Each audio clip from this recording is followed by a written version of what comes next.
Hello and welcome. Today we will be discussing some crucial information that will help you kickstart your journey to the cloud. This video will cover various cloud concepts, focusing primarily on the fundamentals and discussing a few models. You can prepare for the AZ900 and the AZ104 exams by understanding the Microsoft Azure fundamentals. The goal of this video is to narrate the Microsoft Learn content, demystify these concepts, and add additional information to make these concepts easier to comprehend. You can follow along with the Microsoft Learn page. A triangle with the initials MS for Microsoft in the center shows the page number of the Microsoft Learn unit. Microsoft Azure is a cloud computing platform with an ever-expanding set of services to help you build solutions to meet your business goals. Azure services support everything from simple to complex. Azure has simple web services for hosting your business presence in the cloud. Azure also supports running fully virtualized computers, managing your custom software solution. Azure provides a wealth of cloud-based services like remote storage, database, hosting, and centralized account management. Azure also offers new capabilities like artificial intelligence, AI, or the Internet of Things, IoT-focused services. In this series, you'll cover cloud computing basics, be introduced to some of the core services provided by Microsoft Azure, and will learn more about the governance and compliance services that you can use. Azure Fundamentals is a series of 3 learning paths that familiarize you with Azure and its many services and features. Whether you're interested in compute, networking, or storage services, learning about cloud security best practices, or exploring governance and management options, think of Azure Fundamentals as your curated guide to Azure. Why should I take Azure Fundamentals? Well, if you're just beginning to work on the cloud, or you already have cloud experience, Azure Fundamentals provides you with everything you need to get started. No matter your goals, Azure Fundamentals has something for you. You should take this course if you have a general interest in Microsoft Azure or in the cloud. You want to earn your official certification from Microsoft, either your AZ900 or your AZ104. The Azure Fundamentals Learning Path series can help you prepare for the exam AZ900, AZ104, and even some of your security exams. The first exam most people come to when they take their Azure Fundamentals is the AZ900. Some people skip it, go straight to the AZ104, but the 104 is recommended before you start any of the security certification. So if you're looking at the AZ900, you can see on the screen we have the 3 domain areas of the AZ900. So first you want to describe the cloud concepts. Then you describe the Azure architecture and services. Next, you describe Azure management and governance. So you can see the weights on the screen, 25, 30, 35, 40, broke down kind of variable depending on which questions you get. Introduction to Cloud Computing. In this module, you'll be introduced to general cloud concepts. You'll start with an introduction to the cloud in general. Then you'll dive into concepts like shared responsibility, different cloud models, and explore the unique pricing method for the cloud. If you're already familiar with cloud computing, this module may be a review for you. After completing this module, you'll be able to define cloud computing, describe the shared responsibility model, define cloud models, including public, private, and hybrid, identify appropriate use cases for each cloud model, describe the consumption-based model, and compare cloud pricing models. What is cloud computing? Cloud computing is the delivery of computing services over the internet. Computing services include common IT infrastructure, such as virtual machines, storage, databases, and networking. Cloud services also expand the traditional IT offerings to include things like Internet of Things, machine learning, and artificial intelligence. Because cloud computing uses the internet to deliver these services, it doesn't have to be constrained by physical infrastructure the same way that a traditional data center is. That means if you need to increase your IT infrastructure rapidly, you don't have to wait to build a new data center. You can use the cloud to rapidly expand your IT footprint, and Microsoft provides a short video on the quick introduction to cloud computing.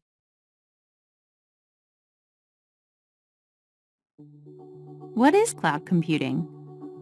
Just like when you shop for your own computer, cloud computing lets you choose the power and features you need to run your software. The difference is, with cloud computing, the PC is in a cloud provider's data center instead of physically with you. This lets you pay for only the services you use. Plus, someone else gets to manage the upkeep of the computer. Each cloud provider will have their own selection of services to choose from. But the basic services provided by all cloud providers are compute power and storage. Compute power is how much processing your computer can do. For example, when buying a home computer, you may choose a computer with 8 gigabytes of RAM and the latest processor to run the software you need today. But as the load on the computer grows, you find that it slows down. With cloud computing, you can add and remove compute power as you need it. This saves on costs, since you only pay for the resources you use. Storage is the volume of data you can store on your computer. A traditional computer has limited hard drive space. Over time, you may have to run out and buy another hard drive to store more data. With cloud computing, you can request more storage as you need it. Cloud providers manage the upkeep of the computer, so you don't have to. They will make sure that there are backups, that the operating system is up to date, as well as making sure that everything is up and running 24 hours a day. So as your business grows and your computing needs change, you can quickly bring on new computing resources in a cost-effective way.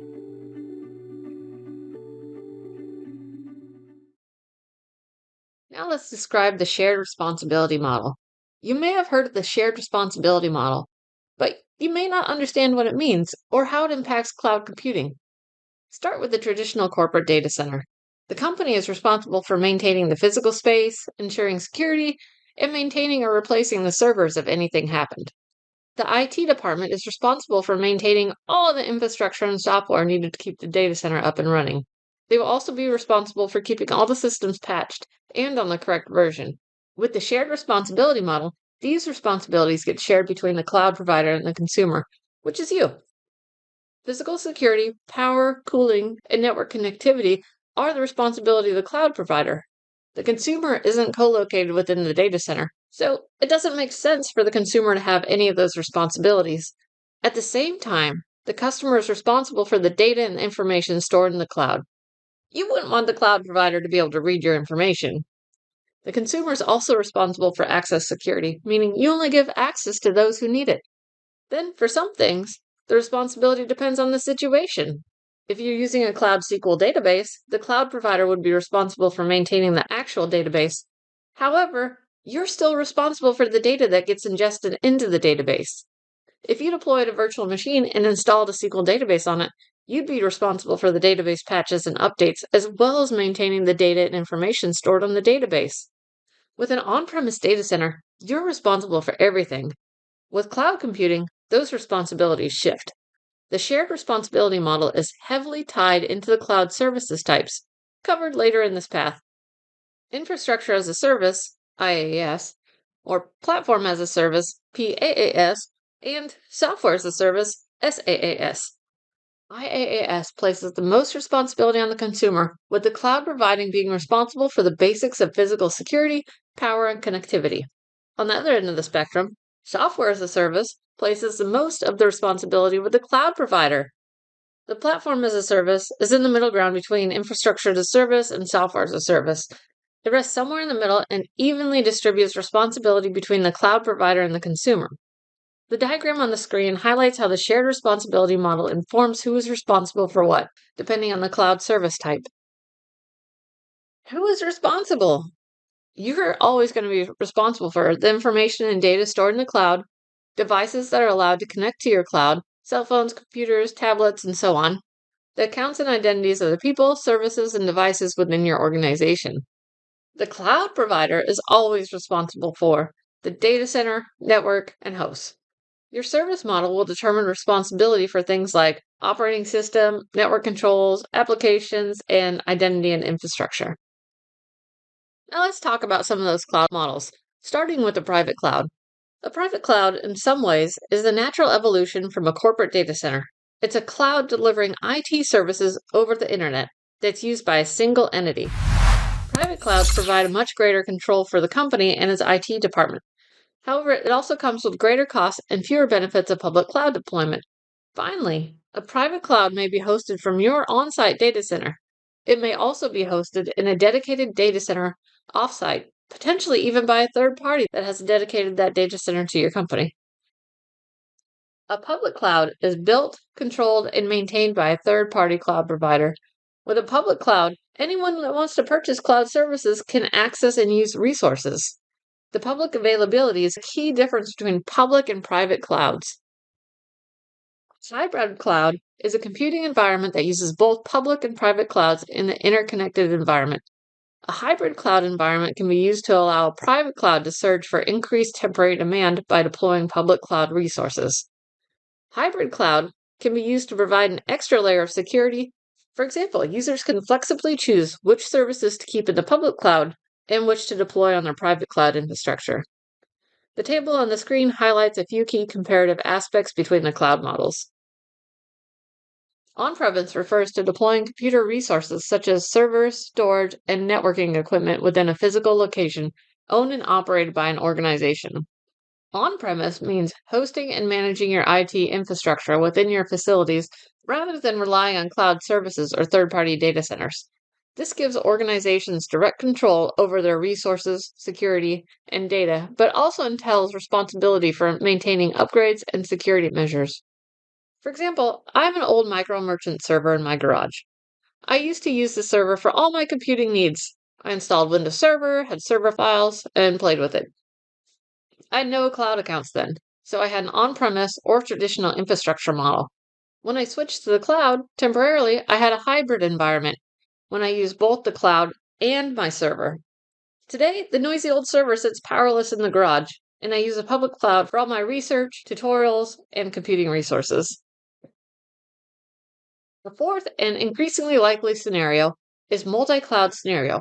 Use multiple public cloud providers. Maybe use different features from different cloud providers, or maybe you started your cloud journey with one provider and are in the process of migrating to a different provider. Regardless, in multi-cloud environments, you deal with two or more public cloud providers and manage resources and security in both environments. Azure Arc is a set of technologies that helps manage your cloud environment. Azure Arc can help you manage your cloud environment, whether it's a public cloud solely on Azure, a private cloud in your data center, a hybrid configuration, or even a multi-cloud environment running on multiple cloud providers at once. To clarify, what is Azure Arc? It is a service offered by Microsoft Azure that allows users to manage and govern resources across multiple cloud providers, such as Azure, AWS, and Google Cloud, and an on-premise infrastructure from a single platform. It provides a consistent and unified management experience for your hybrid environment. With Azure Arc, you can provision, monitor, and manage resources across different environments, creating a cohesive and efficient management system for your multi-cloud and on-premise resources. Whether you're just starting or an experienced user, Azure Arc simplifies the management of your hybrid infrastructure by providing a single point of control. What if you're already established with VMware in a private cloud environment? But want to migrate to a public or hybrid cloud? The Azure VMware solution is a cloud service offered by Microsoft Azure in partnership with VMware. It enables organizations to run their VMware-based workloads natively on Azure infrastructure. With Azure VMware Solution, organizations can seamlessly migrate their existing VMware-based applications and workloads to Azure without re-architecturing or refactoring. They can leverage their tools, processes, and investments in VMware technologies while benefiting from Azure's scalability, flexibility, and security. It is a dedicated instance of software a single customer or organization uses in Azure, integrated with Azure services. The integration allows organizations to extend their on-premise VMware environments to Azure, enabling hybrid cloud scenarios and seamlessly moving workloads between on-premise and Azure. It also provides access to a wide range of Azure services such as Azure Backup, Azure File Storage, and Azure Site Recovery for enhanced capabilities and integration with the broader ecosystem. Overall, Azure VMware Solution simplifies the migration and management of VMware workloads to Azure, offering a familiar and consistent VMware experience while providing access to the benefits and services from the Azure cloud platform. When comparing the IT infrastructure model, there are two types of expenses to consider: CapEx and OpEx. CapEx is capital expenditure, and OpEx is operational expenditure. CapEx is typically a one-time upfront expenditure to purchase a secure, tangible resource. A new building, repaving the parking lot, building a data center, or buying a company vehicle are examples of CapEx. In contrast, OpEx is spending money on services or products over time. Renting a convention center, leasing a company vehicle, or signing up for cloud services are all examples of OpEx. Cloud computing falls under OpEx because cloud computing operates on a consumption-based model. With cloud computing, you don't pay for the physical infrastructure, the electricity, the security, or anything else associated with maintaining a data center. Instead, you pay for the IT resources you use. If you don't use any IT resources this month, you don't pay for any resources. The consumption-based model has many benefits, including no upfront costs, no need to purchase and manage costly infrastructure that users might not use to the fullest potential, the ability to pay for more resources when they're needed, the ability to stop paying for resources when they're no longer needed. And with the traditional data center, you try to estimate the future resources needs. If you overestimate, you spend more on your data center than you need to and potentially waste money. If you underestimate, your data center will quickly reach capacity and your applications and services may suffer from decreased performance. Fixing an under-provisioned data center can take a long time. You may need to order, receive, and install more hardware.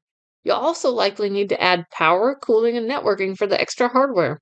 In a cloud-based model, you don't have to worry about getting the resource needs just right. If you find that you need more virtual machines, you just add more.